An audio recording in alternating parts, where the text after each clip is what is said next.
मां उन्हनि खे नथो चवां उहे माण्हू जिन सां असांजो सिद्दीक़ अकबर जी खिलाफत ते बि इख्तिलाफ आहे, जेकी माण्हू सिद्दीक़ अकबर खे समझी न सघिया, जेके उमर फारूक खे समझी न सघिया, जेके उस्मान गनी खे समझी न सघिया, उहे अमीर मुआविया खे केॾा समझंदा। अज़ीज़ान मोहतरम, ही जलसो जेको अकायद अहले सुन्नत कॉन्फ्रेंस जे उन्वान जे तहत तहरीक इश्क रसूल जे प्लेटफॉर्म तां असीं सजायो आहे, मुनक़िद कयो आहे। इन जलसे जो हिकु उन्वान सय्यदना हज़रत अमीर मुआविया रज़ियल्लाहु तआला अन्हु जिन जे उर्स शरीफ जे हवाले सां जेको 22 रजबुल मुरज्जब असीं अंग्रेजी तारीख़ रखी हुई से,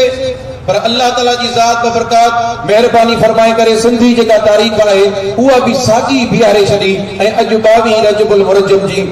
जेका सो तारीख़ गुज़री आहे ऐं 23 जी रात आहे। 22 रजब इहो यौम उर्स आहे, यानी यौम विसाल आहे हज़रत सय्यदना कातिब वही अमीरुल मोमिनीन हज़रत अमीर मुआविया रज़ियल्लाहु तआला अन्हु जन जो, जंहिंजो नालो खणण खां बि माण्हू शिरक था भरनि, जंहिंजे नाले खणण खां बि माण्हू कीबाइनि था, जंहिंजे नाले खणण सां माण्हुनि खे छुरा था लॻनि, जंहिंजे नाले खणण सां माण्हुनि जा मुंहं फिरी था वञनि।